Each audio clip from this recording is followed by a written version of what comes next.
Look at her, acting all innocent. Amanda's voice cut through the silence at our weekly family dinner. While precious family heirlooms keep disappearing whenever she visits, my sister-in-law's accusation hung heavy in the air as all eyes turned to me. My name is Eleanor Mitchell, and at 34, I found myself the target of a calculated campaign to destroy my reputation within my husband's close-knit family. It started small. A missing silver spoon here, a vintage brooch there. Items that had been in the family for generations began vanishing from my mother-in-law's carefully curated collection. "I don't know what you're talking about," I said quietly, gripping my napkin under the table. My husband James sat beside me, his face a mask of confusion as he looked between his sister and me. "The Victorian necklace disappeared right after you helped Mom organize her jewelry box," Amanda continued, her perfectly manicured finger pointing at me accusingly. "And now Grandma Rose's music box is gone too. Quite a coincidence, don't you think?" I felt my mother-in-law Margaret's disappointed gaze boring into me. Over the past 5 years, I'd worked hard to build a relationship with her, to prove I was worthy of her only son. Now, with each of Amanda's words, I could see that relationship crumbling. "That's ridiculous," James started, but Amanda wasn't finished. "Is it, James? Haven't you noticed how our family pieces keep vanishing whenever your wife is around? She probably sells them online. Have you checked her browsing history?" The suggestion that I would steal from my own family made my blood boil. But before I could defend myself, Margaret spoke up. "The emerald earrings my mother left me disappeared last month," she said softly, her voice trembling. "Right after Eleanor helped me clean the master bedroom." I stared at her in disbelief. "Margaret, I would never." "Show us your phone," Amanda demanded, standing up. "Let's see your selling history right now." "I don't have to prove anything to you," I replied, my voice steady despite my racing heart. "I haven't taken anything." "See?" Amanda's triumphant smile made my stomach turn. She won't even defend herself. Guilt written all over her face. The next few weeks were a nightmare. Amanda's accusations spread through the family like wildfire. Cousins stopped inviting us to gatherings. Aunts clutched their purses tighter when I walked by. Even James's father, normally my strongest supporter, began giving me doubtful looks. James tried to stand by me, but I could see the seed of doubt Amanda had planted growing in his mind. "Maybe if you just let them check your phone," he suggested one evening, just to clear the air. I shouldn't have to prove my innocence, I snapped, hurt that he would even consider his sister's accusations. "I'm your wife, James. Don't you know me at all?" The final straw came during the preparation for the annual family reunion. Margaret called to tell me it might be better if I didn't attend this year. Her voice was apologetic but firm. "Some family members are uncomfortable having their valuables around you," she explained. "I'm sure you understand." I sat in my car after that call, tears streaming down my face. 5 years of building relationships, of trying to fit into this family, destroyed by Amanda's lies. But why? What did she gain from all this? The answer came unexpectedly one rainy Tuesday. I was driving home from work when I took a wrong turn, ending up in an unfamiliar industrial area. As I turned around in a storage facility's parking lot, something caught my eye. Amanda's distinctive red Mercedes parked near one of the units. I pulled into a spot, watching as my sister-in-law struggled with several large boxes. She was dressed in her usual designer outfit, looking out of place among the rows of storage units. Something about her secretive behavior set off alarm bells in my mind. Making sure she couldn't see me, I waited until she left before approaching the unit. The padlock was new, the unit number matching the one written on the box she'd been carrying. I took several photos with my phone, including close-ups of the unit number and Amanda's car leaving the facility. That evening, I did something I'd never done before. I started digging into Amanda's life. Social media posts, public records, anything I could find. What emerged was a pattern I hadn't noticed before. Every time she accused me of stealing something, she posted cryptic messages about new treasures and vintage finds on her private Instagram account. I hired a private investigator, Sarah Maxwell, who specialized in family disputes. "Classic projection," she said after hearing my story. "She's accusing you of exactly what she's doing herself. But we need proof." "The storage unit," I suggested. "Everything has to be there." Sarah nodded, already typing on her laptop. "Leave it to me. I'll get the evidence you need." A week later, Sarah called with news that made my heart race. "I've got it," she said, her voice excited. "The unit's registered under her maiden name. I've documented multiple visits, always carrying boxes in, never out. And here's the kicker. She's behind on payments. The facility is planning to auction the unit next month." I gripped my phone tighter, a plan forming in my mind. "Can you find out exactly when?" "Already did," Sarah replied. "July 15th. Want me to make sure your family knows about it?" I thought about Margaret's disappointed face, about James's wavering trust, about Amanda's smug accusations. "No," I said finally. "I have a better idea. Let them find out when the unit opens." For the first time in months, I felt hope replacing the hurt and anger. Amanda had spent so long weaving her web of lies, she'd forgotten one crucial thing. The truth always finds its way out. As I hung up the phone, I couldn't help but smile. July 15th couldn't come soon enough. The next few weeks were a careful dance of patience and preparation. Sarah kept me updated on Amanda's movements while I maintained my distance from the family, playing the role of the shamed outcast perfectly. Every time Amanda visited her storage unit, Sarah documented it with photos and videos.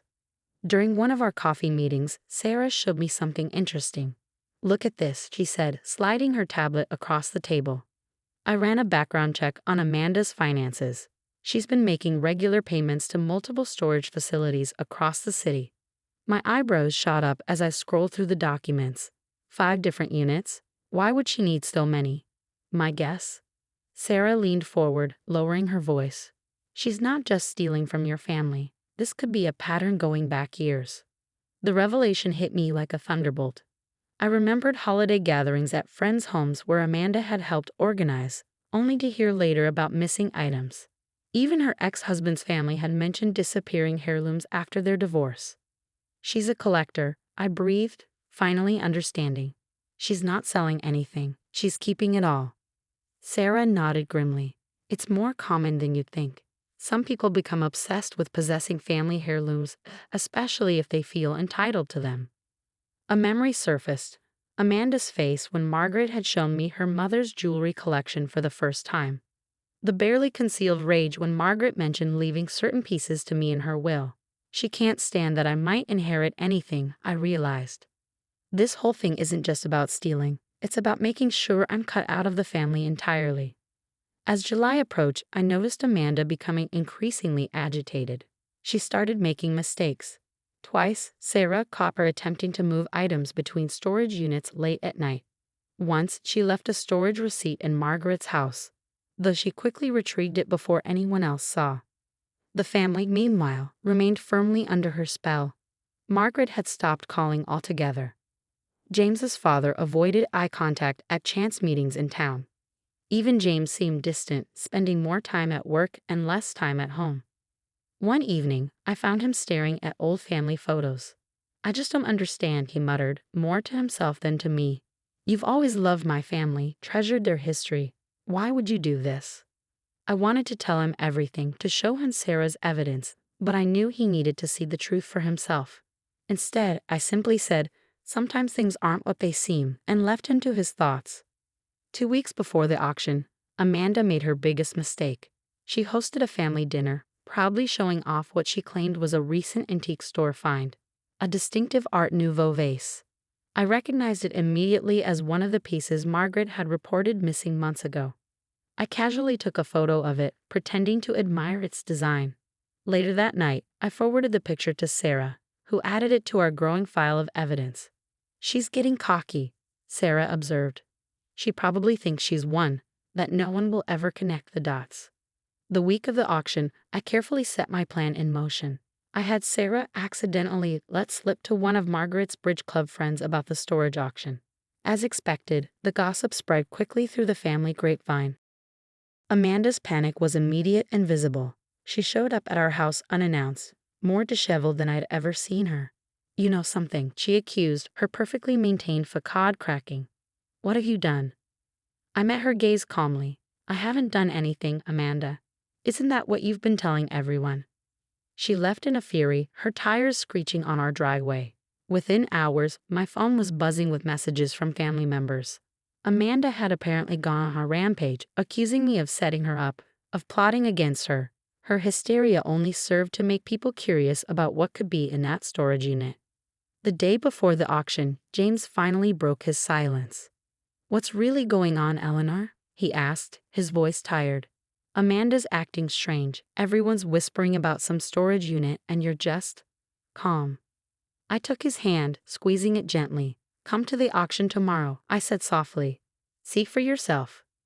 That night, I barely slept, thinking about what the next day would bring. Years of Amanda's careful deception were about to unravel. Part of me felt sorry for her. What kind of pain drives someone to not only steal from their family, but to systematically destroy someone else's reputation in the process? The morning of July 15th dawned bright and clear.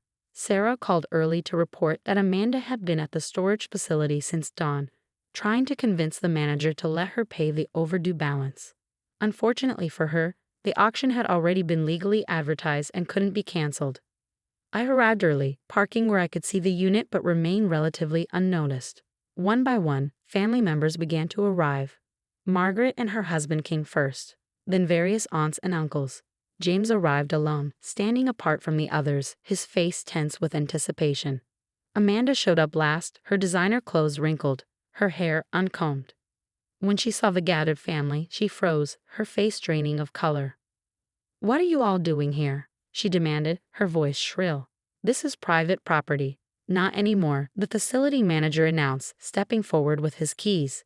"Unit 247 is up for auction due to non-payment. Standard procedure is to inventory the contents before bidding begins." As he moved toward the unit, Amanda made a desperate lunge for him. "You can't. Those things are mine. I just need more time to pay." Two security guards gently but firmly held her back as the manager unlocked the door. The metal rattled as he lifted it, revealing what lay within. The silence that followed was deafening. There, carefully arranged on industrial shelving, sat every single stolen heirloom from the past year. Margaret's emerald earrings, Grandma Rose's music box, the Victorian necklace, even the Art Nouveau vase Amanda had tried to pass off as a recent purchase. But that wasn't all. The unit was packed with items I'd never seen before, each tagged and dated. Family treasures going back years, all meticulously organized and documented in Amanda's own handwriting. Margaret's sob broke the silence. "My mother's wedding china," she whispered, stepping forward. "You told me the movers broke it during the last house move." The dam had broken. Family members began calling out items they thought lost forever, each revelation adding to the growing horror of Amanda's deception. I stood back, watching as years of careful lies crumbled around my sister-in-law. James moved to stand beside me, his hand finding mine. "I'm so sorry," he whispered. "I should have believed you." Amanda, seeing her carefully constructed world falling apart, did the only thing she could think of. She ran. The aftermath of the storage unit revelation was like watching dominoes fall in slow motion. As Amanda fled the scene, Margaret sank to her knees among her recovered treasures, tears streaming down her face as she cradled her mother's china. Family members moved through the unit in stunned silence, identifying pieces they thought lost forever. The facility manager, witnessing the unfolding drama, agreed to postpone the auction after James explained the situation. Sarah appeared with documentation proving the item's rightful ownership, and slowly, methodically, we began the process of returning everything to its proper place. "There's so much here," Margaret whispered, as we carefully wrapped each piece.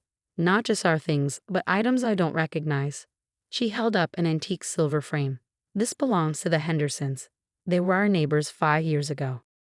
The revelation that Amanda's theft extended beyond family opened another chapter of complications. Sarah helped compile a comprehensive inventory, and the police became involved. Detective Wilson, a compassionate officer specializing in family crimes, took charge of the case. "This is more common than you'd think," she explained as we documented each item. "Sometimes it's about money, but more often it's about control and possession. Your sister-in-law appears to have been collecting these items for years." The next few weeks were a blur of activity. News spread through our small community, and more families came forward to claim items they thought lost. Amanda had disappeared completely. Her house stood empty, her phone disconnected. She even cleaned out her bank accounts before vanishing. James struggled the most with the truth about his sister. "I should have seen it," he said one night as we lay in bed. "All those times she accused you, she was so specific about what was missing. How could she have known unless she took the items herself? I squeezed his hand. She knew exactly what she was doing. She used your trust in her to blind you to the truth. The family's attitude toward me shifted dramatically. Apologies poured in, along with invitations to dinners and events. Margaret, in particular, seemed determined to make amends. She invited me to lunch one afternoon, just the two of us. I failed you, she said, her eyes welling with tears. I let Amanda manipulate me into doubting someone who has only ever shown love for this family. Can you ever forgive me? I reached across the table and took her hand. There's nothing to forgive. Amanda was your daughter. Of course you wanted to believe her. But you're my daughter too, she insisted, and I forgot that when it mattered most. The healing process was gradual. Trust, once broken, takes time to rebuild. But slowly, the family began to come together again, stronger for having weathered this storm.